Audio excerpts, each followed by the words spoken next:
Говийн бүсийн зөвлөлийн анх дугаар хуралдаан.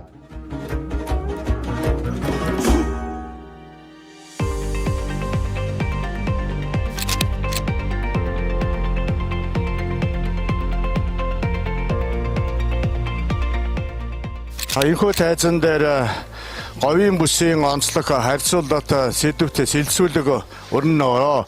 За хэлцүүлэгт маань оролцогчид 3 минутанд багтааж асуултаа хариулна. Хэр цаг гарахаас шалтгаалаад оролцогчдоос асуулт авна. За энэ хугацаанд та бүхэн маань энэ QR код руу саналаа уншуулад саналуудаа илгээж агаарай.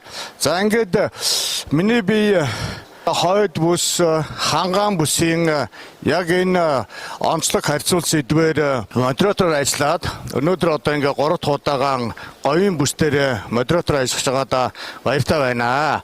За бүс бүхэн өөр өөрсдийн онцлогоор бүссэн хөгжлийн үжил баримтлалын дагуу хөгжөхөөр санаа бодлоо уралдуулж байна. Мөн одоо Монгол Улсын засгийн газраас шийдвэрүүдээ гаргаад ингээд ажиллаж байна.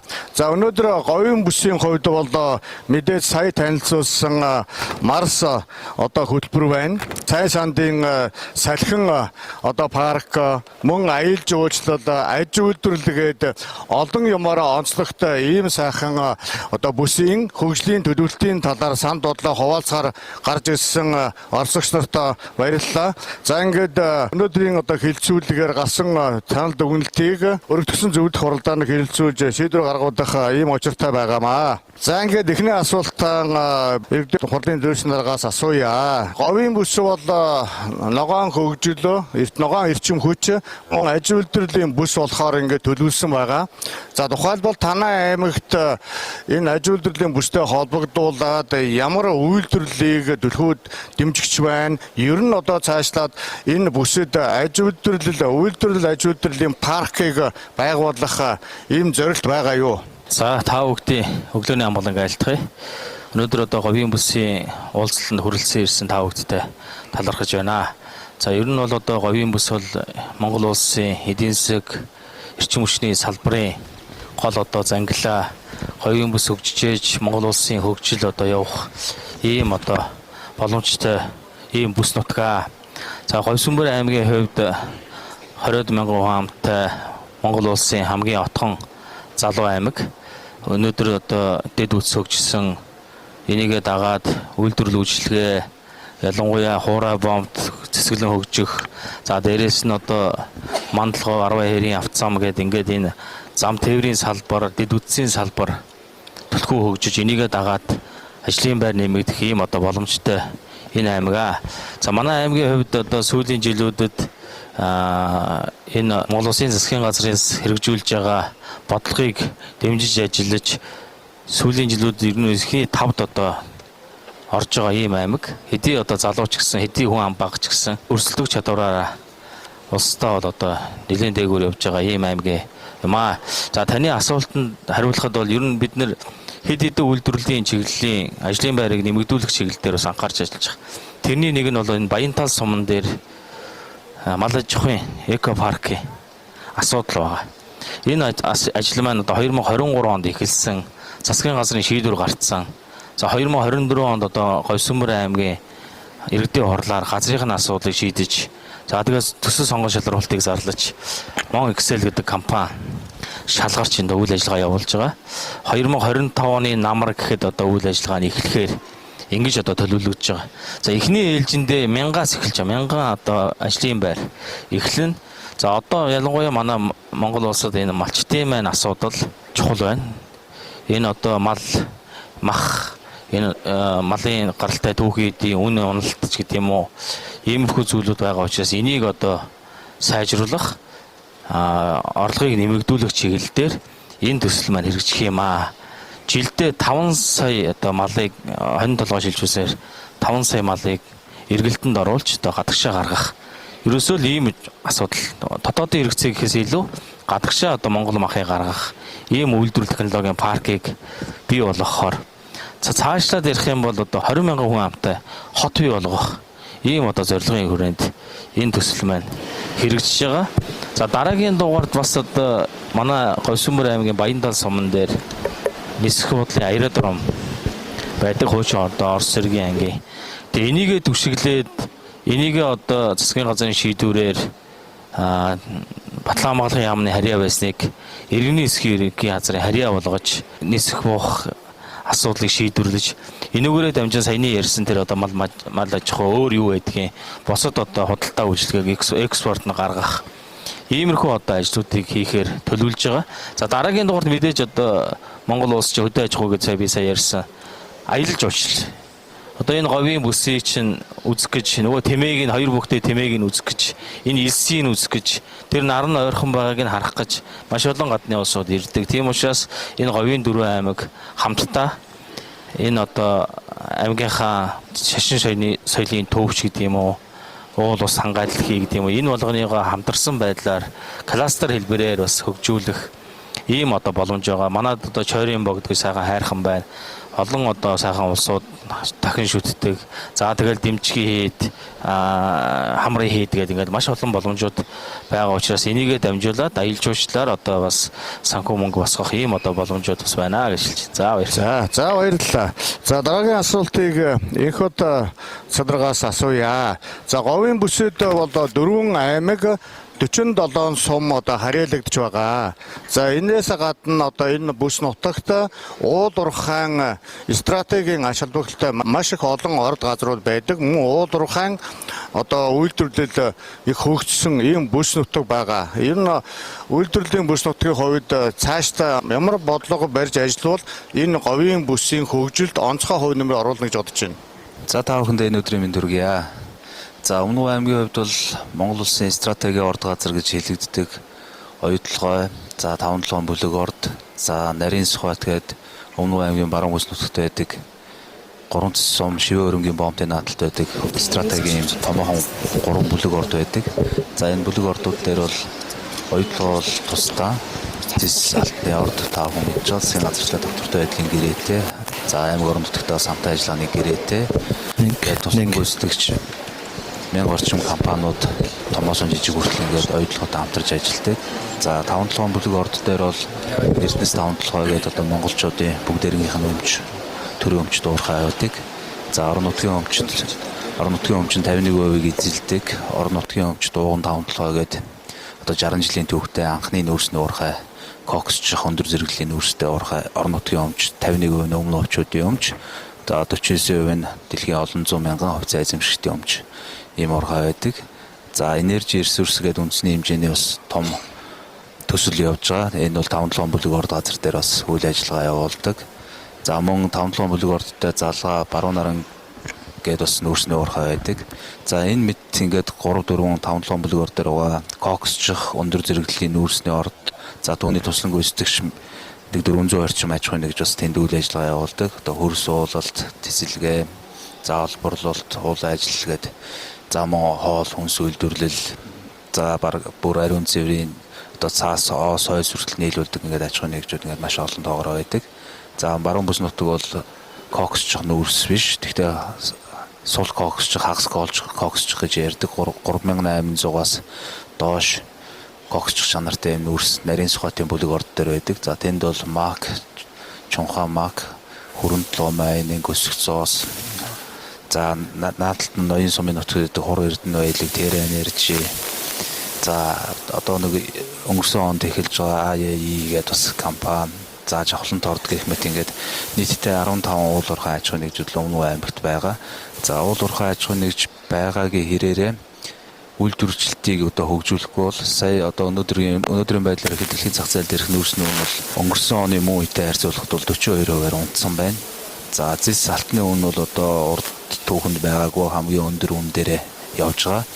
Тэгэхээр зис алтны үн гайгүй байгаа учраас оюутлогын төсөл бол гайгүй явж байна. За нүүрсний үнийн уналтаас шалтгаалаад өнөөдөр бол бас зогсон байдал руугаа орсон. Зарим уурхай ажлынхаа 90%-ийг нь амраагаад 60%-ийн цалин өгж одоо хүнээ алдахгүй байх юм бодлого баримтсан. Нүүрсний зах зээл бол бас ингэж байнга өөдөө байдаггүй. 12-оос 14 онд бас ингэж унж байсан. За эргээд сэргдэг. За энэ нь бол коксчих нүүрс дэлхийн гангийн хэрэглэнээс шууд хамааралтай байдаг. Манай 5-7 нүүрсний хувьд бол за өмнө говьтой хил залгаа байдаг Баяннуур аймаг, Алшаа аймгийн 2 хилийн бомбт, Гашуун сухбатын хилийн бомбт, Улан шивээ өрөнгийн хилийн бомбтоор Монгол улсын экспортын 90% гардаг. За түүний оронд орж ирж байгаа экспорт буюу одоо валютын урсгалаар Монгол улсын төсвийн 66% орчим бүрдэж явдаг. За үүнийг дагсан нүүрсний уналт ингээд сонгоод Монгол улсын эдийн засгийг төсөв тасрах, Өмнө аймгийн орон нутгийн төсөв, улсын төсөв төлрүүлэх 1.7 тэрбум төгрөг одоо 2025 он төлрүүлэх үүрэг хүлээж ажилладаг. За энэ мэн бас ингээд тасрах аюултай болж байгаа. Гэхдээ дэлхийн зах зээлийн үнийг бол одоо монголчууд гэнт өөрсдөө үнийг шахаад өсгөөд ингээд явчих бас боломж байдгүй. За хилийн цааталтайгаа ангор савнууд бол өнгөрсөн онд 60 орчим сая тонн нүүрс гарсан учраас бүгдээрээ дүүрсэн байж байна. Сая Баяннуур аймаг, Алшин аймаг руу бас айлчилтай нүүрсний зах зээлээ өсгөх ажлаар явж ирсэн. За ангор саваа урагш нь хагаслаад явуулахад бол буцаад худалдаа авалтаа нэмэгдүүлнэ гэж байна. За тэр нь бол дэлхийн зах зээл дээрх гангийн үйлдвэрүүдийн хэрэглээтэй шууд хамааралтай байдаг. За мөн Америкийн, Хятадын худалдааны дайнууд бас нөлөөлж байгаа. Та бүхэн мэдж байгаа татварын юмнууд бас байгаа. Тэгэхээр бол зөвхөн түүхийн нүүрснээс хамааралтай биш, үйлдвэрлэлийг хөгжүүлээд коксимийн үйлдвэр, нүүрсээ дахин боловсруулах одоо хими элементийн 108 бодис хувирдаг гэдэг чинь тийм. Коксимийн үйлдвэр, үйлдвэр технологийн паркуудаа барих, нэмэн өртөг шингээх, говьр уус татах ажлууд дээр бид бүхэн анхаарах бол нэг солон урсын эдийн засгт байхгүй бол зөвхөн түүхийн нүүрс гаргадаг эдийн засгаас хамааралтай бол бас аюултай байна гэдэг нь харагдаж байна. За баярлалаа. За Мягмар дөрөвч дараагаас асууя. За говийн хөгжлийн бүсийн үзэл баримтлалд ногоон эрчим хүчний дэд бүс болно гэж заасан байгаа. За энэний дагуу сайн шандын салхин парк компани энэ Дорноговьд үйл ажиллагаа явуулж байгаа. За ер нь салхин паркийн эрчим хүч ашигчнаар бүс нутагт бий болсон нөлөөдөл аж холбогдол та бүхэн энэ бас туршлагаасаа тулгуурлаад энэ бүс нутагт цаашдаа энэ салхин сенс эрчим хүчээр ногоон эрчим хүчээр яаж хангах бодлого баримтлах талаар санд оруулж байгаа вэ? Туршлага хуваалцахын өмнө та бүхэнд Монгол улсын салхины эрчим хүчийг ашиглах нөөц боломжийн талаар маш товчхон мэдээлэл хуваалцмаар байна. Зөвхөн Монгол орны говийн бүс нутгийн салхины эрчим хүчний нөөцийг ашиглахад өнөөдрийн бүгд найрамдах Хятад улсын жилийн эрчим хүчний хэмжээний 80% тэнцэх хэмжээний эрчим хүчийг үйлдвэрлэх боломжтой байдаг. Үүн дээр нэмээд нарны эрчим хүчийг оруулах юм бол Хятад улсын жилийн эрчим хүчний хэрэглээг 1.5 дахин үржүүлсэнтэй дүүцэх хэмжээний эрчим хүчийг одоо Монголын говийн нар салхинаас үйлдвэрлэх ийм баялаг нөөцтэй. Үүн дээр дурдах юм бол зөвхөн Өмнө Говь аймаг гэхэд 300 мянган мегаваттын сурлуулах одоо ийм нөөц боломжтой. Дорноговь аймаг 200 мянган мегаватт гэх мэтчлэн ийм нөөц баялагтай байд юм аа. Тэгэхээр одоо Монгол улсын засгийн газраас 2024-өөс 2028 оны хооронд хэрэгжүүлэхээр төлөвлөсөн ногоон эрчим хүчний одоо түшиц газраар говийн бүс нутгийг сонгосон нь одоо энэхүү судалгаатай шууд холбоотой болов гэж үзэж байгаа. Үүнээс гадна Азийн хөгжлийн банк эрчим хүчний яамтай хамтраад Монголын говьоос говьд нар салхины эрчим хүчийг суйрлуулж Хятад улс руу сахилгын эрчим хүч экспортлох юм судалгааны ажлыг 2018 оноос хойш хийж 18 онд анхны техник эдийн засгийн үндэслэлээ боловсруулж одоо шинжилгээ ажлууд хийгдэж байгаа. Тэгэхээр нэг 2030 он гэхэд эхний ээлжийн экспортын эрчим хүчний станцыг байгуулж энэ дээр нийтдээ нэг 6 тэрбум ам долларыг олон улсын гадаадын хөрөнгө оруулалтаар татах юм урьдчилсан юм тооцоотой ингээд явагдаж байгаа. За сайшин салхин паркийн хувьд 2018 онд байгуулагдсан 55 мегаватт хүчин чадалтай Франц, Герман, Дани, за Монгол улс гэсэн энэ дөрвөн үндсэн хөрөнгө оруулагч, хувийн хвшлийн хөрөнгө оруулагчдаас бүрдсэн 120 сая ам долларын хөрөнгө оруулалттай Монгол улсын дотоодын нийт эрчим хүчний хэрэглээний 3 орчим хувийг ингээд үйлдвэрлэж байгаа ийм станц. Тэгэхээр манай станц бол одоо ер нь бол ирээдүйд Монгол улс сэргээгдэх эрчим хүч, нар салхины эрчим хүчийг цаашид одоо түлхүү хөгжүүлэх үүндээ Монгол улсын дотоод эрчим хүчний хэрэглээг хангахад одоо ингээд томоохон туршлага болж байгаа ийм станц. За сүүлийн 5-6 жилийн хугацаанд бид бүхэн бол салхины эрчим хүчийг ашигласнаар тулгарч байдаг бэрхшээл давуу талуудыг маш их мэдэрлээ. Тэгэхээр үүнээс товчхон дурдахад Монгол улсын байгаль цагуурын онцлог нь салхины эрчим хүчийг ашиглахад маш тохиромжтой, за маш олон давуу талтай юм байна гэдгийг дурдмаар байна. Ингэснээр манай станц ирээдүйд Монгол улс экспортлогч орн болох, ялангуяа салхины эрчим хүчийг экспортлоход түүнд маш одоо тийм судалгааг нь бий болгосон тийм туршилтын гэх юм уу да тийм станц бий болно гэдэгт бол бүрэн итгэлтэй байна. За баярлалаа. За амгалан баяр даргаад микрофоноо шилжүүлье. За сая бид бүхэнд Марс 5 төслийг танилцуулсан. За ер нь бол энэ Марс 5 төсөл говийн бүсийн хөгжлийг, говийн бүсийг олон улсад сурчлах судалгаа, аялал жуулчлалын чиглэлээр бол маш чухал томоохон төсөл юм байна гэдэг бид бүхэн сая харлаа. Тэгэхээр ингээд энэ дээр бас шадар сайдраа ахлуулсан ажлын хэсэг бас гарцсан ажиллаж байгаа юм байна. За энэ Марс 5 төслийн бүтээн байгуулалтын ажлууд яг хизээнээс тодорхой гарт баригдаж нүдэнд харагдахаар ажлууд хийгдэж эхлэх вэ? Говийн бүсийнхэн хизээ үүнийг хүртэж эхлэх вэ? Марс 5 гэж 5 нь болохоор аж үйлдвэрийн 5 дугаар хувьсгал гэсэн утгатай. Vision гэсэн утгатай юм бас V үсэг байгаа. Алсын хараа гэсэн утгатай. Тэгэхээр бид бол ер нь хөгжлийн алсын харааг энэ шинжлэх ухаантай боловсролтой шууд холбож ойлгох хэрэгтэй. Тэгэхээр бидний бүтээн байгуулалтын гол одоо ажлууд бол нэгдүгээр энэ аялал жуулчлалын кампууд байна. Тусгай сонирхлын аялал жуулчлалын кампууд хамгийн чухал нь бол энэ боловсролын шинжлэх ухааны судалгааны төвүүдийг говийн бүс байгуулах юм. Тэгээ одоогоор бол техник эдийн засгийн үндэслэл боловсруулалт 9 дид төслийн техник эдийн засгийн үндэслэл боловсруулагдаж байгаа. За эхнээсээ одоо энэ хавар 100 гэхэд гараад дуусчихна.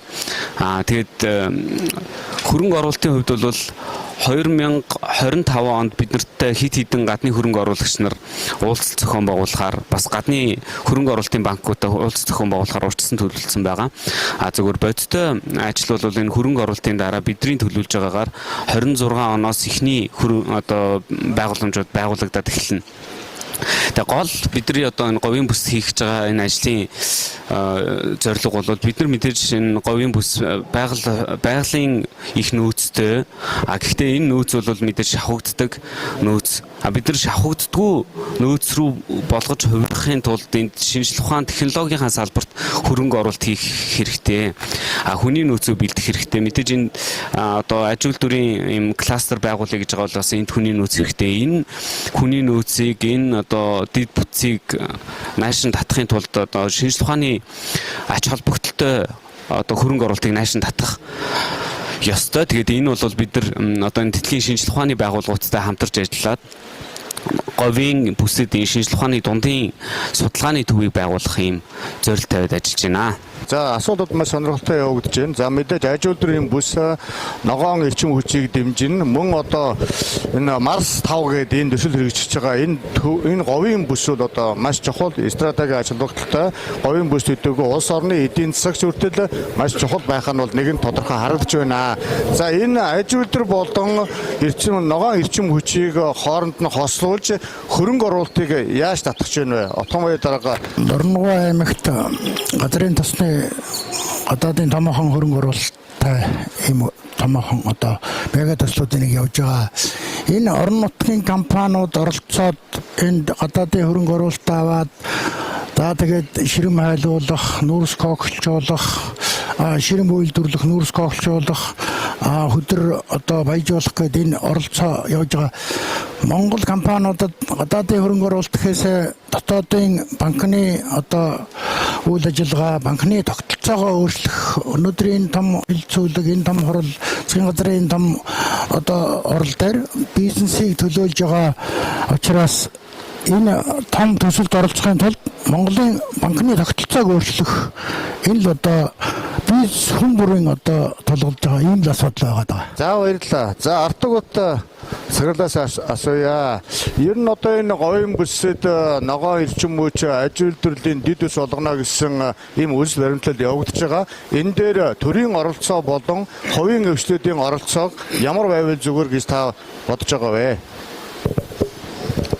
За яг бид нар бүгдээрээ мэдчихэж байгаа. Ерөнхийдөө энэ бүсчилсан хөгжилт бол нэг 3 түвшний кластерыг бий болгоход бид нар зорж байгаа.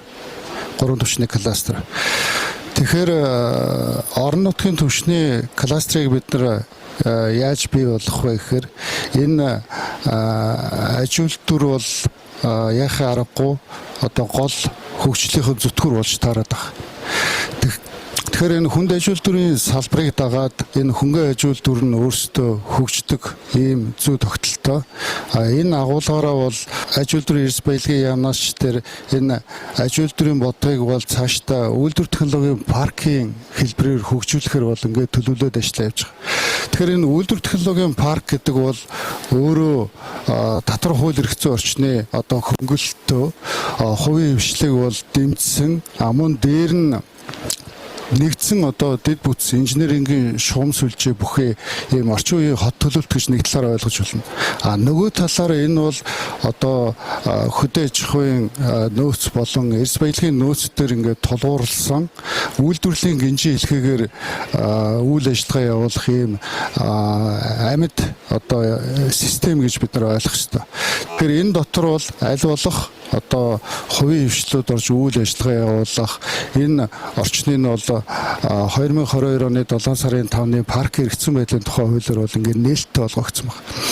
Тэгэхээр бид нар бүсийн хэмжээнд энэ бүсийн кластерыг бий болгох гэж байгаа бол аж үйлдвэрийн бодлого нь цаашдаа үйлдвэрүүдийг энэ паркинг системээр хөгжүүлэхээр ингээд зориод явж байгаа. Энэ агуулгаараа бол бид нар яах ёстой вэ гэхээр кластер гэдэг бол өөрөө санаачлага.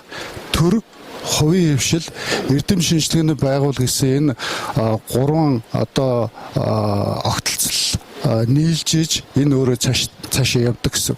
Тэгэхээр төр бол аль болох одоо бодлогоо тогтвортой байлгаж энэ хөрөнгө оруулалтынхаа орчныг тогтвортой байлгаж зохицуулах хууль эрх зүйн орчин дээр одоо энэ системүүд дээр илүү анхаарад ингээ хувийн хвшлүүд нь бол энд одоо бизнесийн орчныг цааш нь хийгээд ингээ аваа явах орчныг бүрдүүлээд шинжилгээ ухааны байгууллагууд нь илүү одоо технологи тэр инновац тал дээр ингээд ажиллаад явах шаардлагатай байдаг.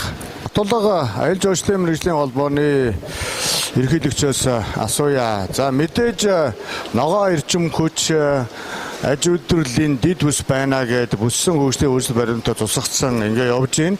За үүнээс гадна бол аялал жуулчлалын маш чухал бүс нутаг байгаа. Говийн бүс байна. За сая манай оролцогчид хэлж байна. Монголд одоо хоёр бүхтэй тэмээ үүсгэх гэж ирдэг, мөн говийг үүсгэх гэж ирдэг. Дээр нь одоо энэ том энергийн төвөөс бас энерги авах гэж одоо монголчууд маань дэлхийгээс маань хүмүүс ирж байгаа. Тэгэхээр энэ аялал жуулчлалын салбараа яаж хөгжүүлвэл илүү одоо түргэн богино хугацаанд хөгжих боломжтой гэж саний хувьд харж байна. За сайн байцгаана уу. Аялал жуулчлалын салбар ер нь эдийн засгийн маш чухал салбар. Тэгээ бид нар одоо ер нь ингээд эдийн засгийн нөхцөл болцоо Монголын нөөцийг судлаад үзэхээр ер нь нэг тийм тулгын 3 чулуу байж болох тийм 3 салбар байдаг. Одоо нэг нь болохоор мэдээж энэ уул уурхайн эрдэс баялагын нөөцлөр суурилсан аж үйлдвэрийн хөгжил. Хоёр дахь нь болохоор мэдээж манай уламжилт мал аж ахуй дээр суурилсан хөдөө аж ахуй салбарын хөгжил. Тэгээ гурав дахь нь аялал жуулчлалын салбар гэж ер нь үзэж болно. Асар их нөөц байгаа. Дэлхийд дээр яг өнөөдөр нэг хэдхэн тоо зүгээр орчлуулгаад дурдмаар байна. Нэг тэрбум орчим хүн олон улсын аялал жуулчлалд оролцож байгаа. Тэрнээс Монгол улс өнгөрсөн онд 800 мянган гадаадын жуулчин хүлээж авсан байдаг. Тэгээ 800 мянган гадаадын жуулчнаас одоо аялал жуулчлалын салбарт оролцогчдын нийт орлогын хэмжээнийг анх удаа тэрбум долларт авсан. Тэгээ өнөө жил бид нарын одоо харж хүлээж байгаагаар анх удаа Монгол улс 1 сая орчим гаруй жуулчин хүлээж авах тийм нөхцөл болцоо бүрдсэн байгаа. Зөв ер нь бол жуулчдын тоо орлогын хэмжээ жилээс жилд хурдтай өсөж байгаа. За энэ дундаас мэдээж манай энэ говь нутг бол аялал жуулчлалын асар чухал одоо тийм нөөцтэй газар. Тэгээд энэ түрүүн нөгөө Марс төслийг танилцуулж ирсэн залуу бас ярьж ирсэн. Дэлхий дээр одоо онцлог өөрийн онцлогтой тэр говь цөлүүд байдаг байс. Манай Монголын говь бол асар их онцлогтой. Тэгээд түрүүн таач бас дурдлаа. Тэгээд тэр тэмээний тухай тэмээ бол ер нь бол бид нар гадаад очиод нэг заан үздэг шиг одоо нөгөө анааш үздэг шиг тийм онцлог амт байхгүй. Тэгээд тэрийг үзээд их баярлдаг л да. Тэгээд дээр нь зүгээр говьд бол асар их нөөц байгаа. Манай Монголын говь дэлхийн ер нь бол 3-4 том тийм үлэг өрөвлийн үлгийн нутаг байхгүй. Нэгдүгээрт нь Америк нэгдсэн улс ордог, хоёрт нь Хятад Бүгд найрамд Хятад улс байна. Тэгээд Өмнөд Америкийн Аргентин, тэгээд дараа нь манай Монгол улс ордог. Монголын улс дундаа ер нь бол говь нутгаас одоо хамгийн олон хөлөг өрөөлийн олдвортой. Үүгээрээс бас одоо гадаадын жуулчдын сонирхлыг асар их татдаг ийм бүс нутг байгаа. Зүгээр Монголын говьд ирсэн жуулчдын тоог аваад үзэхээр жилд нэг 200 мянган орчим монголчууд аялдсан байна. Тэр нь түрүүчийн таны хэлдэг тэр хамрын хийд одоо тэр дундгой аймгийн нутагт байдаг цагаан цав. Тэгээ бусад газрууд тэгээ гадаадын жуулчид бол нэг 20 орчим мянган жуулчд ирдэг. Тэгээд ер нь Монгол асар их болцоо байгаа ч гэсэн бид нар тэргээр нь бол ашиглаж чадахгүй байгаа. Дэлхийд тэр тэрбум орчим жуулчин аялж байгаас бид нар сая хүрэхгүй жуулчин аавна гэдэг бол зүгээр дундаж аялал жуулчлалын хөгжилтэй тийм орн болох яагаачгүй байгаа гэсэн үг. Тэнд хүрээ зүгээр нэг дундшийн одоо тэндээс 200 орны нэг тэр тэрбум жуулчнаас нэг 50 хоосны нэгийг авахтал бид нар нэг 5 сая орчим жуулч авах нөөц болцоо ирээдүйд байна гэсэн үг. Тэгээ хамгийн их тутдаг зүйл бол манайд дид үтсийн асуудал байгаа. Тэгээд тэрэн дээр манай энэ уул уурхайн одоо нөөцөөс орж байгаа тэр баялаг дээр суурлаад ер нь аялал жуулчлалын салбарт асар их хөрөнгө оруулалт хийх шаардлага байгаа. За баярлалаа. Маш сонирхолтой оролцогч нар оролцож байна. За мөн одоо Дорногов, Өмнөгов аймаг бол одоо улсын төсөвт мөнгө оруулдаг. Өөрсдөө бас нэлээд мөнгө хуваарлж одоо тухайн орон нутгийн баялаг бүтээгч, жид дунд үйлдвэрлэгчтэй их дэмждэг ийм бүс нутаг, ийм аймагуд бас энд байгаа нь бас онцлог гэж миний хувьд бодож байна.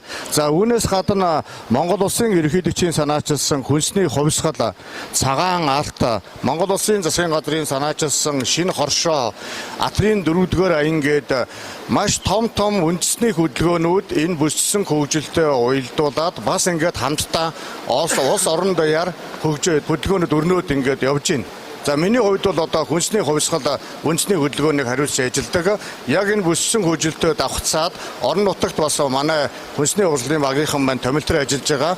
За бид бол Өвөр ангаа, Баян онгор, Арх ангаа, Булган хөвсгөл тэгээд Дорноговт одоо ажиллаж байна. Маргааш буцахтаа бид нар Говьсөнбөр аймагт ажиллаад буцах юм аа. Тэгэхээр энэ хүнсний хувьсгалын үр дүн хэрэгжилт ямар байгаа талаар бид нутаг орныхонтой уулзж байна. Удирдлагуудтай нь уулзж байна. Дээрээс нь тухайн орон нутгийн баялаг бүтээгчдтэй үйлдвэр аж ахуйн нэгжүүдээр нь явж бүр танилцж байна.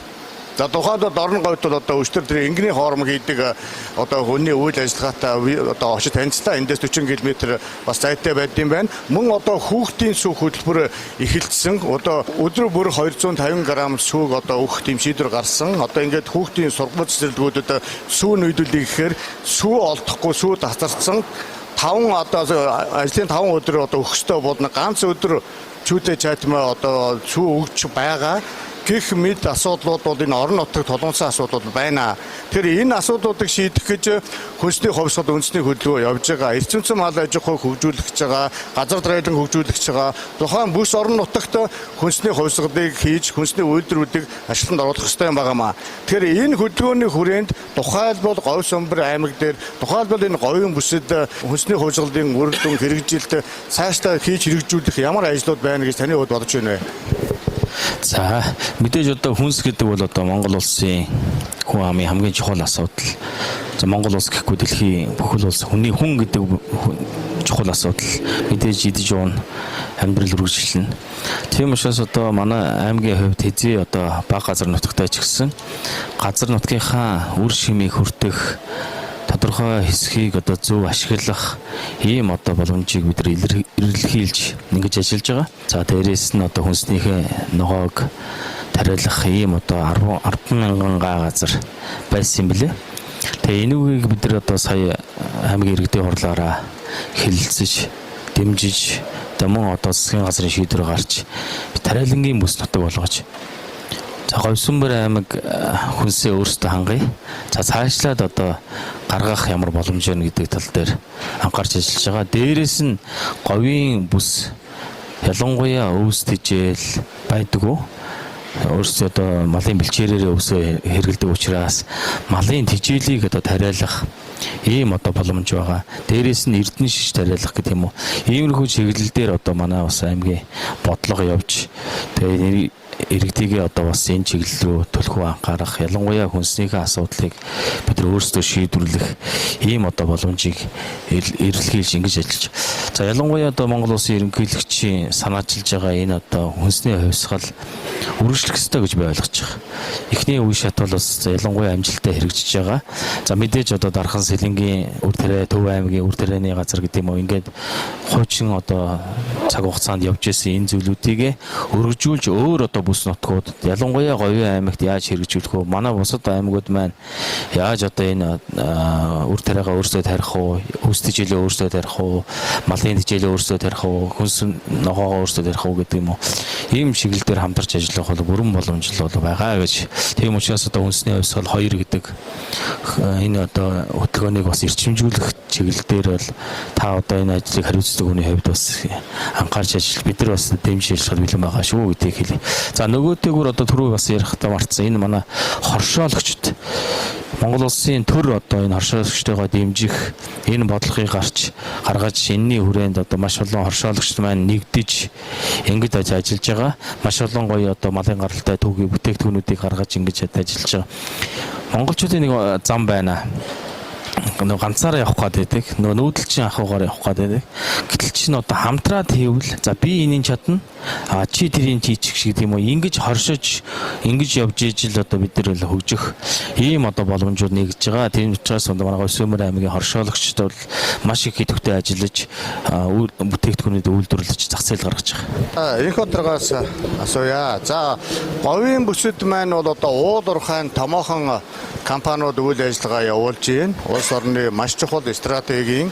За дээрээс нь энэ том цементийн үйлдвэрүүд байна. Гангийн үйлдвэр удахгүй ашиглалтанд орно. За мөн одоо нефтийн үйлдвэр баригдаж байгаа. Тэр үүнийг дагсан маш олон ажлын байрууд бий болно. Маш их хэдэн 10 мянгаар. За энэ бүгд л хүнс хэрэглэнэ. За тэгэхээр одоо энэ олон одоо би үйлдвэрүүдийн хүнсний хэрэгцээ, төрийн худалдан авалт, одоо орон нутгийн дэмжлэг, энэ тухайн орон нутгийн баялаг бүтээгчдийг дэмжих тал дээр, энэ жирийн дунд үйлдвэрлэлийг хөгжүүлэх тал дээр таны санаа бодлыг сонсъё. За Өмнөд аймгийн бүс нутагт хэрэгжиж байгаа 13 засгийн газрын 13 мега төсөл байгаа. За түүн дээр Өмнөд аймгийн бас өөрөө хэрэгжүүлэх гээд нэг говийн бүс дээрээ 4 аймгийнхаа удирдлагатай ярилцаа тавьж байгаа бас дахиад 13 төсөл байдаг. Жишээлбэл одоо олон улсын эсэх буудал, за дулааны цэцлэгээ станц, за бүх сумаа аялал жуулчлалын замаар холбох, төрийн хувьчлийн түншлэлээр холбох өнөөдөр одоо санамжчгийн зурчин. За бас хүнсний үйлдвэрүүдийг үйлдвэрлэлийн бүсийг аймгийнхаа хөрөнгө оруулалтаар ингээд байгуулж байгаа. Тэр болгон дээр байгуулсан бүсүүдээс татварын хөнгөлөлт, говийн бүст хөнгөлөгдөх, чөлөөлөгдөх асуудлуудыг бас 4 аймагтайгаа ярьж байна. За яг Дархан Сэлэнгэд байдаг шиг хүнсний ногоо тарих дээр дэмжлэг говийн бүст бол яваад нэг одоохонд бол үр дүн гаргахгүй. За Дундгов аймагтаа, Говьсөнбөр аймагтаа үйлдвэрүүдэд байгуулад үйлдвэрүүдээс гарсан бүтээгдэхүүнийг өмнө хувьд хэрэгжиж байгаа томоохон төслүүд дээр худалдаа ханган нийлүүлэлт дээр нь хамтарч ажиллах гэрээг хийж өгөх. Манай аймгийн бас 15 жилийн түүх байгаа. 15 уурхайтайгаа ханган нийлүүлэлт дээр нь хамтарч ажилладаг. Тэрийг бүс нутгаараа хамтраад хийх дээр нь дэмжлэг үзүүлнэ. За Өмнөд аймгийн хувьд бол жижигдэн үйлдвэрлэлийг хөгжүүлэх сан дээр жил болгон 5 тэрбум төгрөг тавиад явдаг. Яг үнэхээр одоо яг жижигдэн үйлдвэрээ эрхэлж байгаа хүмүүс нь бол яг эзэн нь одоо тэр зээлээ авдаг болсон. За тэр зээлээр аваад бүтээгдэхүүн үйлдвэрлэж байгаа бүх бүтээгдэхүүнийг уул уурхай ханган нийлүүлэлтийн компаниудтайгаа аймаг гэрээ хийдэг. Гэрээ хийхдээ авсрал дээр нь тусгаад нийлүүлэх дээр нь явж байгаа. Тэгэхдээ 100% бас чадахгүй. Тэр хүмүүсийн одоо энэ олон уул уурхай компани за ирээдүйд бий болох энэ том үйлдвэрүүдийг бол ханган нийлүүлэлтийг зөвхөн Өмнөд аймаг ч юм уу говийн бүс хангаж дийлэхгүй. Тэгэхээр одоо Дархан Сэлэнг бусад бүсүүдээс ч гэсэн хүнсний бүтээгдэхүүн ирдэг дээр хүнсний хувьсгалаа бас дэмжиж хамтраад ажиллана. Тэгээ говийн бүс нутаг бол хамгийн их одоо орцтой эрэлттэй тийм бүс болно. За энэ дээр бас үйлдвэр эрхэлж байгаа хүмүүс манаас стратегийн зөв боловсруулад говийн бүс рүү чиглэсэн тээвэр логистикийн давуу талыг ашиглаад одоо Говьсөнбөр Дундговьдоо байгуулад өмнө рүү ойрхоноос нийлүүлэх тал дээр одоо стратеги боловсруулж хахад буруудахгүй гэж бодож байна. Мэгүндэр дагаас асууя. За ногоон хөгжил салхин сэнсгээ тийм ээ. Тэгээ энийг одоо энэ говийн бүс нутагт одоо хэрэгжүүлэхэд хөрөнгө оруулалтыг ер нь яаж татах юм бол? Дэлхийд даяар эрчим хүчний салбарын хөрөнгө оруулалт бол ер нь 80-90% нь сэргээгдэж мөч рүү чиглэж гисэн байгаа. Тухайлбал 2024 онд дэлхийд даяар 320 гаруй тэрбум $, хөрөнгө оруулалт хийснээ 300 орчим тэрбум нь зөвхөн сэргээгдэж мөчний салбарт ингээд хөрөнгө оруулалт хийсэн байгаа. Тэгэхээр уур амьсгалын өөрчлөлтийг сааруулах бодлогын хүрээнд дэлхийн улс орнууд 2050 он гэхэд юуны эрчим хүчний хэрэглээгээ сэргээгдэж мөчний үйлдвэрлэлтэйгээ ингээд баланслуулъя гэдэг ингээд ийм зорилттой төвшүүлж гисэн байна. Тэгэхээр Монгол улсад ерөн ялангуяа нар салхины эрчим хүчин дээр хөрөнгө оруулалт татахд бол ерөн хялбархан болчиход байгаа. Тухайлбал сая хэдхэн хоногийн өмнө шадар сайд, дор чанд сайд Америкт хөрөнгө оруулалтын форумд оролцохдоо $2 тэрбум хөрөнгө оруулалтын гэрээг Монгол улсад Америкийн компани салхины эрчим хүчний салбарт хөрөнгө оруулъя гэдэг одоо ингээд энэ хүү сонирхлоо илэрхийлээд ийм хүү гэрээ зурцсан байна. Хөрөнгө оруулалт талаасаа бол энэ дээр бол асуудал байхгүй. Хамгийн гол нь бодлогын орчин тогтвортой, хууль эрх зүй тогтвортой ийм байх хэрэгцээ шаардлага байгаад байдаг. Үүн дээр би нэг зүйлийг мартаагүй байгаад онцолж хэлхийг хүсэж байна. Дэлхийд даяар net zero гэдэг цэвэртэг ялгарл гэж нэрлэдэг. Энэ зорилт одоо маш чухал тавигдаад байгаа. Тухайлбал дэлхийд даяар дэлхийн 60 гаруй улс орон 2050 он гэхэд net zero гэсэн ийм улс болно гэд. Энэ юу гэхээр эрчим хүчний хэрэглээ нь сэргээгдэж мөчний үйлдвэрлэлтэйг яг тэнцүү байна гэсэн ийм зорилт. Гэтэл Дорногов аймаг 2022 оны байдлаар жилийн эрчим хүчний хэрэглээ нэг 150 сая киловатт эрчим хүч байсан. Өнөөдөр магадгүй ингээд хэрэглээ нөсөөд нэг 170-80 сая киловатт орчим болсон болов уу гэж бодож байна. Гэтэл Дорногов аймгийн нутаг дэвсгэрт байгаа бүх сэргээгдэж мөчний станцуудаас үйлдвэрлэж байгаа нийт жилийн эрчим хүчний хэмжээ нь 300 гаруй сая киловатт. Тэгэхээр Дорногов аймгийг энэ net zero аймаг гэд буюу цэвэртэг аймаг гэсэн энэ ялгарлыг гаргаад үүгээрээ өөрсдөө сурталчлаад үүгээр хөрөнгө оруулалтыг татаад ингээд яваасаа гэж би хувьдаа маш их хүсэж байгаа. Ингээм бол гадаадын хөрөнгө оруулагчдыг татах энэ бодлогод маш их нөлөөлнө. Та бүхэн ингээд түрүү аялал жуулчлал, хүнсний хувьсгал гэдээ ярьлаа. Тухайлбал одоо нэг ширхэг савта ус Европт байлаа гэхэд тэр ус нь сэргээгдэж мөчний үйлдвэрлэлээс энэ хүү усыг боловсрууллаа гэх юм бол өртгөх нь арай жоох хүнтэй. Шалтгаан нь байгаль орчинд ээлтэй ийм эрчим хүчний шийдлэр яг үүн шиг Дорногов аймаг бас сэргээгдэж мөчнийхээ үйлдвэрлэлд түшиглээд бусад салбаруудаа ингээд хөгжүүлэх юм бол маш том бодлогын болон хөрөнгө оруулалтын хөгжлийн энэ шийдлүүд гарч ирнэ гэж би хувьдаа хэлмээр байна. За баярлалаа.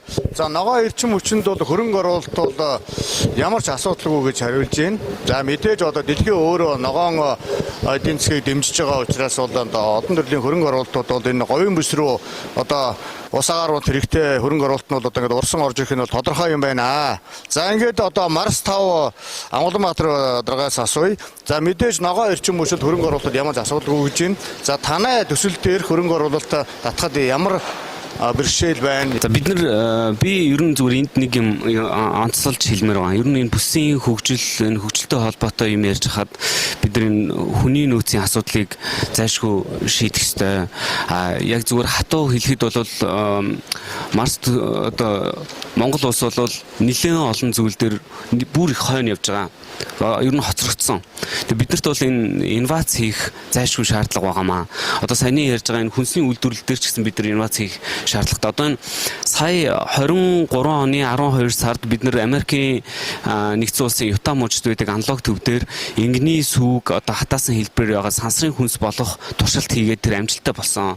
Өөрөлд Монгол ингэний сүг бол одоо шимт хижээлийн шалгуурын ч давсан. Дээрээс нь бид нар тэр хатаах технологиор одоо сансрын хүнс бол өөрөө жим багтай тэгсэн хэрнээ удаан хадгалагддаг шимт хижээл өндөртөө байх хэвээр.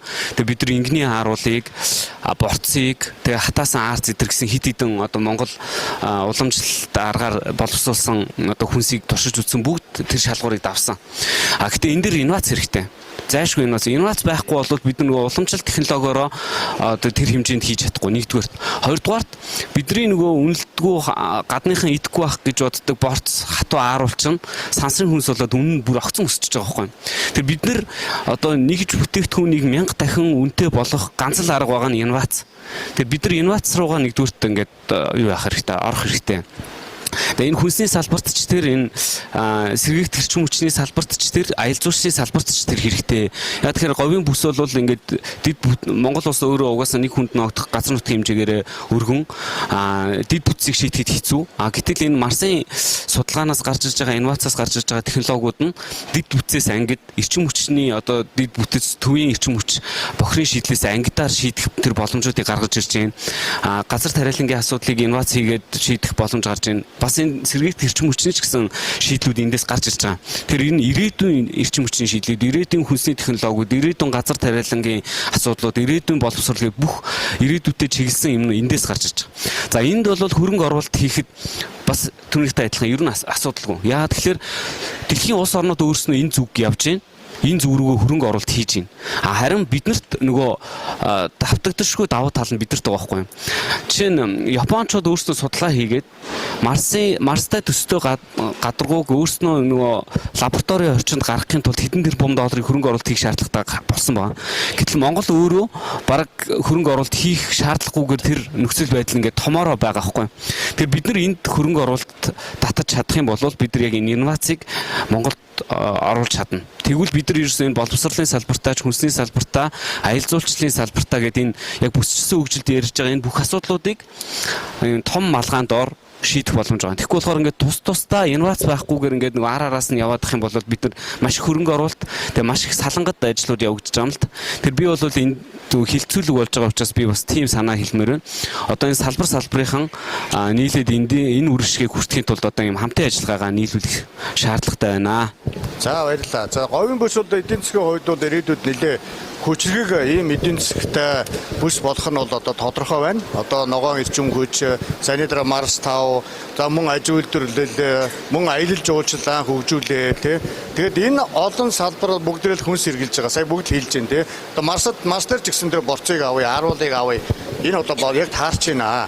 Аялал жуулчлал мөн ялгаа авахгүй. Эрчим жуулчлал хамгийн түрүүнд л хүнс хоол унд нь ямар байсан. Цэглэн тэгж үлддэг тийм ээ. Тэр энэ бүгдийг үйлдвэрлэж байгаа үйлдвэрлэгч чинь энэ тухайн бүс нутгийн үйлдвэрлэгч нар байх хэвээр. Сая их удаагийн хэлдгээр бол бусад бүсүүдээс бид бас илүүгээ бол одоо чадахгүй бол татаж авч хэрэглэнэ гэж байна тий. Тэгээ аль болох танай бүс нутгийн одоо энэ иргэд баялаг бүтээгчид чинь өөрсдөө одоо баялгаа бүтээгээд өөрсдөө орлогоо олоод ингээд амьдрал энэ тухайн орон нутгийн одоо иргэдэд маш чухал хэрэгтэй байгаа тийм ээ. Бизнес эрхлэх нь. Тэгэхээр энэ тал дээр танхимын хувьд ямар бодлого баримтж ажиллаж байгаа вэ? Орнгой аймагт Алтайж үйлдвэрийн танхим хүнсний чиглэлээр хүнсний үйлдвэрлэлийн чиглэлээр нэлээд олон одоо бодлогын бичиг баримтуудыг үйлдвэрлэгч нартайгаа ярьж тохирсон байгаа. Өнөөдөр хүнсний үйлдвэрлэлийн чиглэлээр ажиллахад хөнгөлөлттэй нөхцлүүдийг төр бүрдүүлээд өгвөл хүнсний үйлдвэрлэл дээр маш олон тоног төхөөрөмжүүд байдаг. Тэр тоног төхөөрөмжийг өнөөдөр Гятад улсаас оруулж ирэхэд эхний ээлжинд одоо тоног төхөөрөмжийнх нь хөнгөлөлт одоо өнөөдөр ногоон эрчим хүчгээд ярьж байна 15 мегатын нэг эрчим хүч үйлдвэрлэх тийм юм одоо нэг жижиг үйлдвэрт ажиллаулъя гэхэд эхнийх нь одоо хөрөнгө оруулалт нь 300-аас 400 орчим сая нар салхины. Тэгэхээр энэ ногоон эрчим хүчээ одоо хөдөө та өчтөр хэллээ шүү дээ 40 км-т ажиллаж байгаа тэр хүнсний үйлдвэр, тэр сүүний үйлдвэр, тэр тарганы үйлдвэр, тэр хоромны үйлдвэр тэрэнд өнөөдөр юу хэрэгтэй гэхээр энэ ногоон эрчим хүч говийн одоо бус ногоон эрчим хүч гэдэг хэрэгж байна. Энэ хэрэгтэй. Энэ одоо үйлдвэрлэлийг явуулахын тулд эхний ээлжинд энэ тоног төхөөрөмжүүдийг л гайлын одоо усуудтай дотрын нөхдөд ярих яг зүгээр төрөөс одоо 500 км-ийн зайд оршиж байгаа хувийн хвшлийнхэнд үзүүлж байгаа хөнгөлтүүд, дотрын хөнгөлтүүд байгаа л да. Энэ мэтчлэн яг энэ чиглэлээр нь үйлдвэрлэлийн тоног төхөөрөмждөр одоо хятадд мөрдөгдөж байгаа одоо стандарт гэдэг юм уу, Европт мөрдөгдөж байгаа стандарт гэдэг юм уу, энэ чиглэлийн дагуу энэ үндэсний үйлдвэрлэлийн чиглэлийн энэ тоног төхөөрөмжлөөр нэлээд хөнгөлөлт ийм юмнууд шаардлагатай байгаа. За баярлалаа. За яг таны хэлдгээр бол мэдээж өчтөр тэр ингэний аж ахуй руу очиход бол одоо эндээс 40 км зайтай. Ерөөсөө ганцхан асуудал байна. Тэр нь бол ерөөсөө эрчим хүч. гэдэг юм ярьж байгаа. Тэгээс өөр одоо тэр зээлмэл бусад бодлого бордуулалт ерөөс ямар ч асуудал алга. Тэд нар ингээд ерөөсө захиалгаар нийлүүлдэг, ерөөсө утсаараа хүргэлт хийгээл ингээд явцдаг. Тийм бүх юм нь бол их айдахаа явж байгаа. Даанч ганцхан эрчим хүчний асуудал байгаа гэдэг байгаа. Бас өчтөр очиж сүүний үйлдвэр дээр ингээд хүүхдийн сүү нийлүүлдэг өдөр бүр тэгээд нөгөө сүү нийлүүлж хүрэхгүй одоо бас нэг өрхийн аж ахуй эрхлэгч нар бас сүүгээд авч авж байна л та. Тэгээд хөдөө өөрөө бас нэг 60 гаруй хөртэй Монбилардын одоо сүүлийн үеийн тийм хөрүүд авсан гэж байгаа их үнэтэй тий. Гэхдээ тэнд бол бас л эрчим хүч байхгүй. Заглагаан саартуу хэрэгэл болохгүй. Тэгээд одоо гар механикаар хуучны энэ чи эдгээр 100 бай тийм ээ. Бид одоо эдгээр 100-д амьдарч байна тий. Тэгэхээр ер нь эрчим хүчний асуудлыг сая ногоо үрч ирсэн хөрс одоо энэ салхины компаниар ч юм уу одоо сая ярьж байгаа олон асуудал энэ эрчим хүчүүдэд чийдээд өгчих юм бол энэ хүнсний хангамж аюулгүй байл хүнсний хувьсгал чинь бас томоохон өөр нөлөө үзүүлэх юм байл шүү. Энэ баялаг бүтээгч чинь зээл авчаад хөдөлмөрлөөд орлого болоод өөрсдийнхөө амьдралыг ингээд ямар ч асуудалгүй аваад явж байгаа энэ хүмүүсээ дэмжихэд бол одоо тэр эрчим хүч сэргийлэх эрчим хүчүүд маш чухал юм байлээ шүү. За тэгээ энэ чухал асуудал дээр нь Артагбат дарга энэ одоо хүнсний хувьсгал энэ цагаан алт шинэ хоршоо энэ хөдөлгөөнүүдийн хоорондын уялдаа холбоог ер нь яаж хангаж ажиллах ёстой юм бэ? Төрөх хувийн хөвшил. Тэгэхээр говийн бүст нийт 12 ийм сун дундын үйлдвэрлэлийн төв буюу өсөлтийн төв байгаа. Тэгэхээр энэ ингээд цаашаа хөгжөөд явъя гэхээр түүхийн эдийн нөөц, түүхийн эдээ яаж боловсруулах юм, нөөцөө бид нар яаж цуглуулах гэдэг асуудал. Тэгэхээр үйлдвэрлэлийн одоо энэ харилцааг бид нар ингээ харах юм бол ерөөсөө 3 хэсэгт хувааж болж байгаа. Үйлдвэрлэлийн өмнөх нь бол одоо нөөцөө яаж бэлтгэх юм гээд. Тэгэхээр энэ үйлдвэрлэлийн өмнөх хэсэгтэр одоо шинэ хоршоо хөдөлгөөн орж ирж байгаа шийтэй. Мөн атрын 4-р аян те. Одоо яг энэ говийн бүсд бол илүү хамгаалагдсан өрсний аж ахуйг хөгжүүлэх боломж байна. Малчтыг дангаараа явахаар хилцэлд орж бид нар чадахгүй байна. Тэгэхээр энийг илүү одоо хоршооны зохион байгуулалтанд оруулах үднээс энэ цаг үеийн шаардлагаар одоо хөдөө аж ахуйн салбарт бий болчихсон энэ нэг 4 том хөдөлгөөн яваад байгаа. Эднэр бол би юу гэж харж байна вэ гэхээр судлаачийн хувьд бол хөдөө аж ахуйн салбар бол одоо нэг юм атайхан 4 хөлтэй болчихжээ. Үйлдвэрлэлийн өмнөх буюу тэр нөөцөө бэлтгэх, одоо завсрын боловсруулалт хийх эдрийг бол бид нар шинэ хоршоо цагаан алт хөтөлбөрөөр шийдээд хөрөнгө оруулалт санхүүжилтийн тодорхой шийдээ явуулж байна. Жинхэнэ үйлдвэрлэлийн хабыг бол бид нар паркинг системээр явуулахаас гадна энд бид нар одоо нөгөө баялаг бүтээгчд орж ажиллах, нөгөө хүнсний хувьсгал хөдөлгөөн, дээр нь цагаан алт буюу одоо энэ ноос ноолоор аль ширний үйлдвэрүүд нь бас адилхан энэ паркинг системд ороод явчихъя гэж үздэг. Ингээд энэ дараа нь яах вэ гэхээр одоо говийн бүсийн хувьд бол энэ замын ууд ханг гэдэг ингээд замын уудын эдийн засгийн чөлөөт бүстэйгээ тэнд холбогдож зах зээлтэйгээ цаашаа холбогдох ийм нөхцөл байдал үүсээд байгаа. Тэгэхээр нөөцөө бэлтгэх сум дундын үйлдвэрлэл болон үйлдвэр технологийн парк дээр бид нэр одоо эцсийн бүтээгдэхүүнүүдэд боловсруулад ингээ эдийн засгийн чөлөөт бүс дээр цааш нь авч одоо зарах ийм бүрэн боломж байна. Гэхдээ одоо дотоодын энэ хөдөлгөөн бид нар дотоодоос одоо бонд босгож гэдэг юм уу энэ бидний дотоодын санхүү бол хязгаартай. Би юу хэлэх гээд байна вэ гэхээр Дорноговь аймаг энэ говийн бүсдийнхаа хөгжилтөд уялдуулаад нэг стратеги төлөвлөлт өнгөрсөн жил боловсруулсан байдаг. Тэн дээр юу гэдэг вэ гэхээр ингээд эдийн засгийн одоо бүтцийг бид нар цааш нь яаж зэрэгцээ авч явах вэ гэдэг. Энэ дээр болохоор одоо бүтцийнхаа хэмжээнд бид нар нэлээд ийм 4 аймаг нийлээд том зах зээл дээр тоглоё гэж байгаа бол бүсийн одоо ийм том хөрөнгө оруулалтын менежментийн корпорац байгуулах хэрэгтэй. Энэ нь өөрөө доороо одоо аж үйлдвэр эрс баялаг энэ дэд бүтэц одоо энэ аялал жуулчлал хөдөө аж ахуйн салбарынхаа сангуудыг бий болгоод тэгээ энийг цаашаа бид нар одоо гадна талын энэ сангуудтай холбогдож ингэж нээлттэй ингэж явбал одоо хөрөнгө оруулалт татах тал дээр бол илүү боломжтой гэж ингэж харж байна. Батлага ерөнхийдөөс асууя.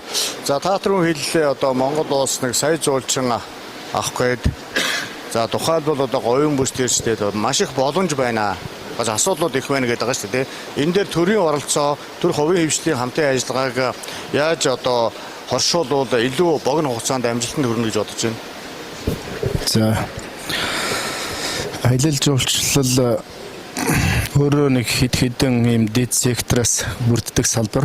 Тэр дундаа одоо яг жуулчд очих шалтгаан болсон одоо үзмэр гэх юм уу одоо attraction гэж ярддаг тэр нь байгалийн ч одоо бүтээл байж болно хүний гараар бүтээсэн зүйл байж болно за тэгээд очих гээд тээврийн салбар хөгждөг очоод байрлах тэр орон байрны зочд буудал одоо энэ жуулчны баазууд гэж ярддаг энэ салбарууд хөгждөг дээр нь тэгээд бэлэг дурсгал хоол унд аялал зохион байгуулдаг одоо компаниудын үйлчлэгээ гэдэг ингээд нэг олон одоо оролцогчийн одоо хамтын ажиллагааны үр дүнд явагддаг ийм л бизнес. Тэгээ аялал жуулчлалын салбарын бас нэг онцлог нь маш олон хүн ажилладаг. Тэгээ уул уурхайн салбарт нөгөө эдийн засгийн одоо хэмжээтэй харьцуулах юм бол аялал жуулчлалын салбар маш олон хүн ажилладаг. Ер нь бол дэлхий дээр нийт ажиллах хүчний нэг 10 орчим хувь нь аялал жуулчлалын салбарт ажиллаж байгаа. Тэр утгаараа маш олон ажлын байр бий болгодог тийм салбар. Тэгээ зүгээр хувийн хөвшил бол мэдээж бизнесийг бол одоо тэр ялангуяа тээвэр, орон байр, аялал зохион байгуулах чиглэлээр нь хийгээд явцдаг. Бусад усуудын туршлагыг ч гэсэн харахад тэг хувийн хөвшилт ангаараа хөрөнгө оруулах боломжгүй тийм зүйлүүд болохоор энэ аялал жуулчлалын дэд бүтц бий болгох, тэр аялал жуулчлалын аттракционыг бий болгох тийм одоо шаардлага байдаг аахгүй. Одоо жишээ нь Арабын орнуудын жишээг харахад нефтээр асар их мөнгө олсон, хаашаа хийсэн, аялал жуулчлалын салбар руу хийсэн. Арабын нэгдсэн Эмират улс сүүлийн 20 жилийн дотор 3 сая жуулчин авдаг байснаа 30 сая жуулчин авдаг дэлхийн аялал жуулчлалын гол төвүүдийн нэг болцсон. Тэгэхээр ингээд ирээдүйд одоо хамгийн найдвартай одоо бизнес хийх тийм салбар руу хөрөнгө аваачаад оруулчихсан гэсэн үг л дээ. Тэгээ Монголд бол яг л тийм л зүйлийг одоо манай Монголын төр анхаарч хийгээсэй гэж боддог. Тэгээд одоо Монгол сүүлийн 30 жил зах зээлийн харилцаанд шилжээд ер нь бол аялал жуулчлалын салбарт одоо хүн татах тийм бодиттой хөрөнгө оруулалтын зүйл Чингисийн хөшөөнөөс хувийн хөвшлийн хөрөнгө оруулалт шүү дээ, тий. Ер нь бол бараг хийдэг. Тэгэхээр энэ говийн бүс тийм болцоо шаардлагууд бол зөндөө байна. Одоо энэ манай бүсчилсэн хөгжлийн үндэсний төвөөс билүү одоо нэг энэ Дундгой аймгийн цагаан сувраг динозаврын парк байгуулах тийм төсөл явж байгаа. Тэрийг бол одоо хийгээсэй гэж бодож байна. Тэнд л яг одоо тэр тухайн үеийн Монголоос олцсон динозавруудыг зүйлээр нь тухайн үеийн амьдын хэмжээ нь ямар байсан тэргээр хийж тавиад тэг хүүхдүүд гэр бүлээрээ очоод нэг юм театрт ороод яг тэр үеийн 65 сая жилийн өмнөх тийм амьдрал дунд орох болцоотой харуулсан тийм зүйлүүдийг ингээ хийх юм бол асар чухал одоо Монголын говийн онцлогт асар их нийцсэн тийм аялал жуулчлалын одоо хөрөнгө оруулалт болох байхгүй. Тэгээд дээр нь би түрүүн хэлсэн дэд бүтцийн хөрөнгө оруулалт зайлшгүй шаардлагатай. Одоо манай энэ өмнө говьд ганц говийн чиглэлийн нисэх хуудал ажиллаж байгаа. Тэгээ одоо бас нөгөө эвдрэлтэйгээд нэг төр саатчаад байж байгаа шүү дээ. Тэгээд энэ нислэг бол аялал жуулчлалын сезоноор өдөр болгон хийгддэг байсан. Одоо ингээд нэг энэ жоохон 7 хоногт 3 удаа энтер гээд хийгдээд явдаг болсон. Цаашдаа энийг тогтмол болгосоо өшөө нэмэгдүүлээсээ тэр ч тухайн Дорногов аймагч гэсэн бас олон улсын нисэх худал баригдаасаа гэж өдөр хүсэж байна. Тийм дэд бүтцийн болцоо бүрдчихэж л ер нь бол жуулчныг бид нар олоор авах тухай ярина. За баярлалаа. Олон асуудлууд удахгүй шийдэгдэх баха. Бүссэн хөгжлийн энэ бодлогын хүрээнд за мөн Монгол улсаас одоо Монголиа гэсэн аялал жуулчлалын томоохон хөтөлбөр хэрэгжиж байгаа. Тийм учраас бид нар Монголиотойгоо бүссэн хөгжилтөөгөө одоо олон үндэсний томоохон хөдөлгөөнүүдтэйгээ хамтарж байгаад Монгол улсын эдийн засаг энэ ирэх 100-д бол одоо бид нар эдийн засгаа баталгаажуулсан 100 болох байхаа гэж одоо найдаж байна. За ингээд манай оролцогчид байна энэ говийн бүсийн өргөжлсөн хуралдаанаас гарах санал зөвлөмжүүдэд тусгах саналуудаа нэг минутанд багтаагаад маш товчхон хэлэх ёстой юм байнамаа. За ингээд эрдэнэ урлагнаас эхэлье. За Говьсүмбэр аймгийн хувьд одоо энэ засгийн газрын тогтоолд 17 санал хөргүүлсэн байгаа. Өчигдрийн байдлаар бид нар одоо говийн бүсийн анх дахь зөвлөгөөнөө хийж, уулзалтаа хийж тэр чиглэл дээр ярьсан. Гэтэл бас одоо өчигдөр орой бас өөрчлөгдсөн одоо ийм мэдээ байна. Өнөөдрийн энэхүү бүсийн уулзалтыг хийж байгаа гол зорилго бол ерөөсөө газар дээр нь ямар байгаа юм бэ? Юу шийдэх юм бэ гэдэг л энэ одоо хурал баг гэж би ойлгож байгаа. Тийм учраас энэ одоо манай ард иргэдийн гаргаж байгаа санал, энэ одоо орон нутгийн удирдлагын гаргаж байгаа саналыг бүх шатанд одоо дэмжиж ажиллах ийм одоо зайлшгүй шаардлага байна. За бид өчигдөр би бас энэ анх дахь зөвлөлийн уулзалтан дээр хэлсэн хамгийн чухал одоо бид нар тулгаад байгаа нэг асуудал бол энэ Улаанбаатар замун үд чиглэлийн автозамын асуудал. Ялангуяа Говьсүмбэр аймгийн нутаг дэвсгэр дээр эвдрэлтэй байгаа энэ одоо замын засвар ажилтныг хийхгүй бол маш олон одоо иргэдийн амь нас, маш олон иргэдийн эд хөрөнгө эвдрэж гэмтэх ийм одоо нөхцөл байдал үүсээд байгаа. Тэгээ энийг ингээд санал өгөхөөр засгийн газрын тогтоолоос сасаа ичиж байгаа. Танад одоо 4-ийг зам баринаач гэх юм. Тэр нь хизээ баригдах юм бэ? Тэрийг баригдахад хэдэн хүний амныг асыг авч явах хэрэгтэй юм бэ? Тийм учраас давхар одоо асуудлуудыг шийдвэрлэж ингэж яв. Хүмүүс буруу ойлгоод байгаа шүү. Энэ говь сүмрийн иргэдэл явдаг, энд дорн говь иргэдэл явдаг гэж ойлгоод байгаа шүү. Энэ одоо Монгол улсын чи бүх хүмүүс энэ ирээнээр гарч энэ эдийн засгийн эргэлтэнд оролцож амьдрал ахуйгаа авч явж байгаа шүү дээ. Энэ хаана явна? Энэ замаар л явж байгаа шүү дээ. За нөгөөдөөгөр одоо өчтөрийн уулзалтаар ярихад бид нар энэ нөгөө нүүдэлчин соёлоос гарч чадахгүй байна. Дандаа жалга давны юм ярьж байна. Говь сүмрээ ярина, бүрс төр сумаа ярина ч гэдэг юм уу. Бусад аймагуд төр өөрсдийнхөө сум орно. Бүсчилж хүчгэж байгаа юм бол манад ямар давуу тал байгаа? Танад одоо юу байгаа? Ингээ хамтаараа одоо говийн бүс маань хөгжүүл гэсэн санаа шүү дээ. Тэгээ өнөөдөр ихний уулзалт ингээ явж байгаа учраас дараагийн хувьд бол хэдүүлээ бүсчлээд хэдүүлээ ямар боломжууд байна гэдэг тал дээр л бас анхаарах зайлшгүй шаардлага байна. За тэгээ дээрэс нь энэ дундгой мандалгой чойр 10 хэрийн энэ автсан бол одоо ерөөсөө хэвтэй тэгэлгийн зам урд дураа явж байгаа энэ замыг ашигланд оруулж иж баруун урсгалыг одоо урагшаа хятад руу гаргах энэ боломжийг бүрдүүлж Улаанбаатарын төвчрлийг сааруулах одоо маш том одоо юм боломж байгаа. Энийг одоо яарвшилж ашигланд оруулах иймэрхүү одоо зүйлийг хэлээ. Цаг бага байгаа учраас яриул маш олон зүйл байна. Баярлалаа танд. За баярлалаа. За цаашаа микро дамжуулаад. За 1 минутанд багтаагаад сандуудаа хэлээд хилцүүлгээ өндрүүлүүлье. За өмнө аймгийн санал бол 13 санал ирснээс хасагдаад 7 орсон байлээ. Гэхдээ өнөөдөр өдөөс хойш бас улсын хурлын гишүүдтэй ярьж байгаа нэмнэгсэн бодолтой байгаа. Тэгэхгүй бол бид нар бас юу яагаад байна? Бусад одоо энэ бүсүүдийн уулзалтуудыг харахад ч гэсэн говийн бүс төр ч гэсэн одоо эренблээд нэн төрөнд юугаа ивэл эдийн засгийн одоо солонгоруулад бүс нутгаараа Монгол улстай хэрэгтэй вэ гэдгийг одоо тооцохгүй бол Монгол улсын төсвөөр эсвэл гадаадын банкны зээл тусламжаар ховдын бүх сумыг холбож байснаас энэ аялал жуулчлалын бүс нутгаа импортын, экспортын, бомтуудын замуудаас сайжруулж иж эдийн засаг сайжрах нөхөөс өдөрт нэг машин явж байгаа ховдын зам руу хамаг хөрөнгө оруулалт хийчихэд хэрэгтэй газараа хийхгүй байгаа дээр асуудал байна. Тэгэхээр энэ говийн бүс нутаг дээр хамгийн их хүн амын явж байгаа, ирж очиж байгаа энэ бомтууд, гашуун сухатын бомт, замуудын бомт, шивэрэнгийн бомтоор буцаж экспортоор вараа бүтээгдэхүүн орж ирдэг замууд, төмөр замуудын холболтуудыг хийх дээр анхаарахгүй болохгүй. Тийм учраас шивэрэн бомт руу одоо өмнө аймаг орон нутгийн зөвөр 304 км зам тавиад одоо 72 км үлдсэн. Тэрийг одоо энэ санал дээр нь оруулж засгийн газрын тэмдэглэлд оруулахгүй болохгүй байгаа. За 4-ийн нисэх хуудлаа бол олон улсын нисэх хуудал барина. Манай аймгийн хувьд бол өнгөрсөн 22 онд тэзүүг нэгэд 23 онд нээлттэй зарласан боловч дахиад байршлыг 10 км хойшлуулах шаардлага үүссэн. Тэгээ энэ жил бол энийг зам тээврийн яамтайгаа дэлгэр сайхан сайттай бас яриад явж байгаа. За мөн өсөн нэмэгдэж байгаа хүн ам өсөн нэмэгдэх хэрээр нь дулааны станц буцаад нөгөө яг эрчим хүчин дээр очдог. Тийм учраас 50 МВт-ийн дулааны станцыг яг үг үсгээр нь бонд гаргаж барих гэж байгаа. Тэр бонд гэсэн үгээр нь оруулах хэрэгтэй байгаа. За орхон анги төсөл хэрлэн тоон тэгээд ус татаад нэмэн өртгөө шингээгээд уулуур хамтдагтганы өндөр үнэтэй болгох, говийн бүс нутгаа усчлуулах, ногоон хорим одоо тэрбум модуудаа тарих дээр бол одоо саналуудаа өгнө гэж бодож байна. За баярлалаа. Цаашаа. За бид бүх өнөөдөр ингээд хөгжлийн асуудал ярьж байна. Тэгэхээр дид бүтцгүйгээр хөгжил үгүй. Дид бүтцийн суурь асуудал нь угаасаа эрчим хүч. Тэгэхээр бид хүн эрчим хүчийг хэрхэн яаж шийдвэрлэх вэ гэхээр эрчим хүчний салбар бусад зүйлтэй харьцуулах юм бол дандаа олон 10 сая $10 хөрөнгө оруулалт шаардж байдаг.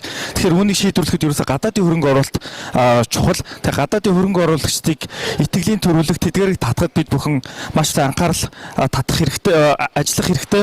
Төрөний тэр дундгоос оролцож байгаа оролцогчийн хэлсэн саналууд гадаадын хөрөнгө оруулалтын асуудлуудыг шийдсэн байхад аяндаа шийдэгдсэн. Тухайлбал манай компани Герман, Франц, Дани улсын хөрөнгө оруулалтад байгуулагдсан.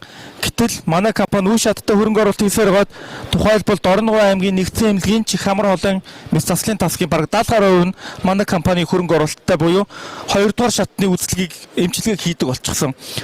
Говийн бүсийн эмнэлэг бол би аймгийн эмнэлгийн даргын тайлбараар хэлж байгаа шүү. Ганцхан жишээ. Ингэсэн байхад бусад нийгмийн хариуцлагын хүрээнд хийгдэж байгаа тэр боловсрал, дотоодын ажиллах болсон хүчний асуудал, дотоодын зах зээлийг дэмжих, мөн одоо эмнэлэг гэх мэт үйлчлэгийг дэмжих асуудлууд бол аяндаа шийдэгдээ явчихнаа л гэдгийг хэлмээр байна. За баярлалаа. За За би хит хитэн сая панел хилцүүлэг болон энэ заалнаас ярьсан хүмүүстэй санал нэг байна. За нэгдүгürt бид нар энэ бүсийн хөгжилгээд яг нэг бодлоготой байх хэрэгтэй. За бид нар Марс төслийг яриад ингээд өмнө Говь аймгийн өмнөх хөдөлгөөтэй, Дунд Говь аймгийн өмнөх хөдөлгөөтэй ярьсан энэ ойлголцох гэдэг бас айгүй том ажил байдаг. Төртөө ойлголцох гэдэг нэг том ажил байдаг.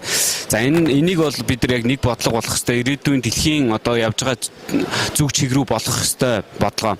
Хоёрт энэ сая заалнаас хэлсэн саналтай адилхан саналтай. Бид нар энэ говийн бүсийн хөгжил ярьж байгаа бол ерөөсөө иргэдийн хөгжлөрүүл хөрөнгө оруулалт хийх хэрэгтэй. Тэгэхээр шавхагдаг нөөцөөс гарч ирж байгаа боломжийг буцаа шавхагддаггүй нөөц, мэдлэг, оюуны нөөц, тэгээд энэ бусад шавхагддаггүй нөөц болгож хувиргах руу бид нар яаж хөрөнгө оруулалт хийх вэ гэсэн юм бодлогыг заавал дэвшүүлж ижил энэ хөгжил яригдана. Тэгэхгүй бол нөөц шавхагдана.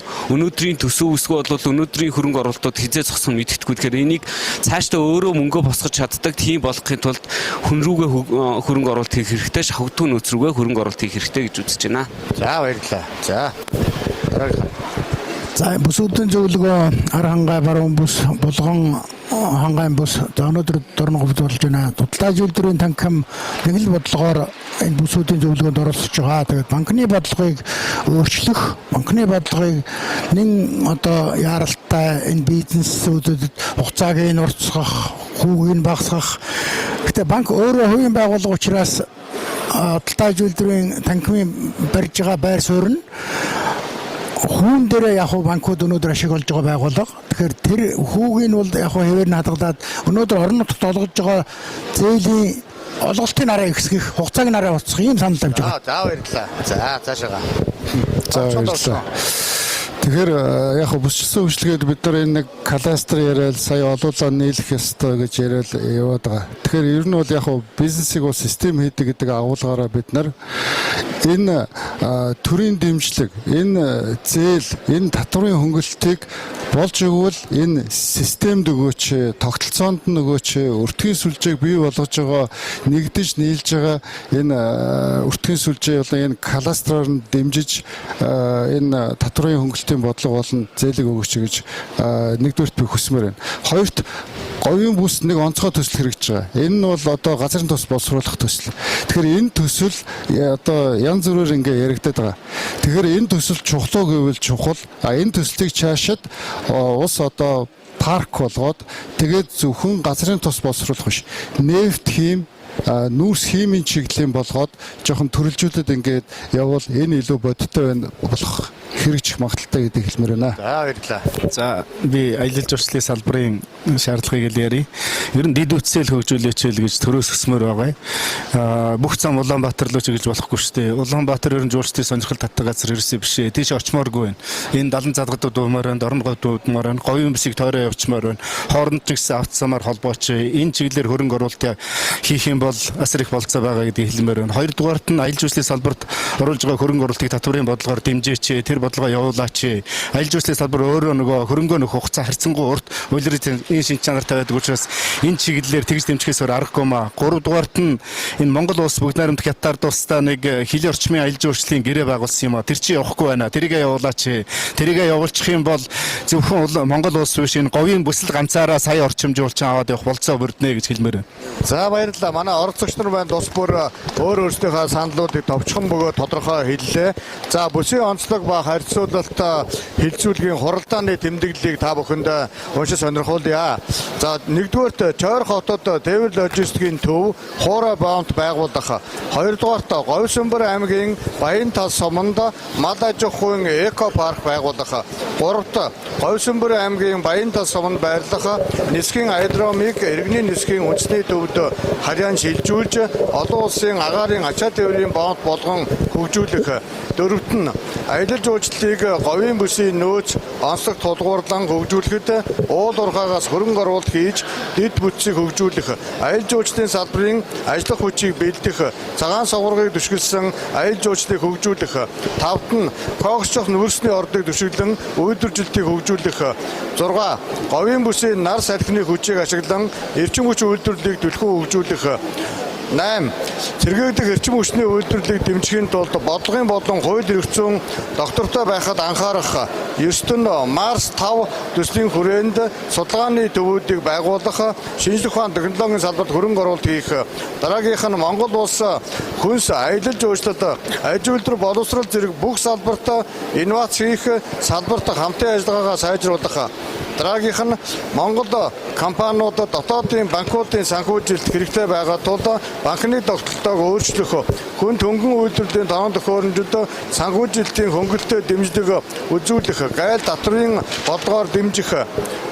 За дараагийнх нь орон нутгийн түвшний кластерыг бий болгох, үйлдэл технологийн парк байгуулахад төр хувийн хөвшил, эрдэм шинжилгээний байгууллага 3-ыг нэгтгэн хөгжүүлэх, Говьсөнбөр аймаг дахь хүнсээ хангах боломжийг эрэлхийлэн ажиллах, хүнсний өсөлт хөдөлгөөний 2 дугаар үе шатыг эрчимжүүлд орон нутагт үргэлжлүүлэн хэрэгжүүлэх. Дараагийнх нь төр хувийн хөвшлийн хамтын ажиллагааны хүрээнд бүх сумдыг авц замаар холбох. Говийн бүсэд 12 орон нутгийн хөгжлийн төв байгуулахаар бодлогын баримтжлыг тусгагдсан байгааг бодит болгоход хүнсний хувьсгал, цагаан алт зэрэг 4 том хөдөлгөөнийг үргэлжлүүлэн хэрэгжүүлэх, эзэн засгийн чөлөөт бүсээр дамжуулан зах зээлд гаргах гэх мэт тэмдэглэлийг өдөөс хойш бодох засгийн газрын өргөцсөн уралдаанд оруулж байна. За өнөөдрийн хилцүүлэгт оролцсон та бүхэндээ баярлалаа. Үнэтэй сандаа хэлсэн та бүхэндээ баярлалаа. Хилцүүлэг энэ өрөөд өндөрлөж байна. Баярлалаа.